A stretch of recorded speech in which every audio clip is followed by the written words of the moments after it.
Now, controversial leases allowing oil and gas exploration in a wildlife refuge in Alaska have been suspended by President Biden. The White House had ordered an environmental review of the possible impact on what's been described as America's last great wilderness. The leases were sold at the very end of Donald Trump's presidency, with some 11 billion barrels of oil lying beneath the ice. Here's our science editor, David Shukman. It's one of the most sensitive ecosystems on the planet. We spotted this polar bear while filming in Alaska some years ago. The whole Arctic region is home to wildlife that only lives there.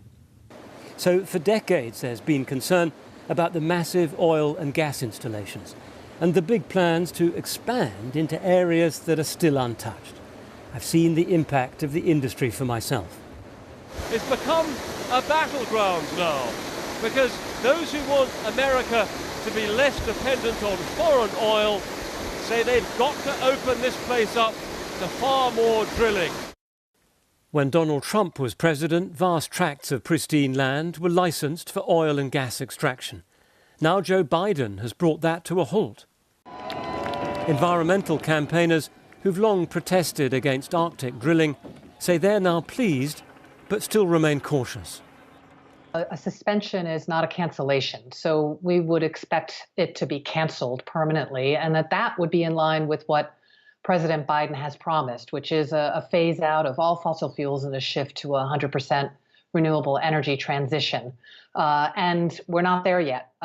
This administration still has a lot to do, but this is a good first mini step in that direction. The worry is that the Arctic is warming up much faster than the rest of the planet, and the ice that covers it is in retreat.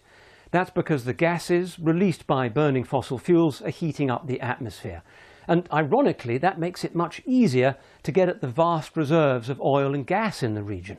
Alaska is not the only area targeted for drilling. Norway has its eye on oil beneath the sea, so does Russia. So much of the region is being opened up. The oil and gas companies say they can keep their operations safe, that they've got technology to minimise the disruption and especially the risk of spills. But for many Indigenous people, it's all too hazardous.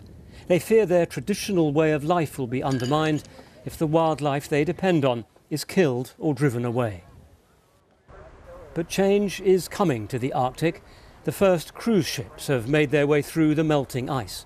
The question is, with so much pressure for all kinds of development, how long this fragile region can remain unscathed.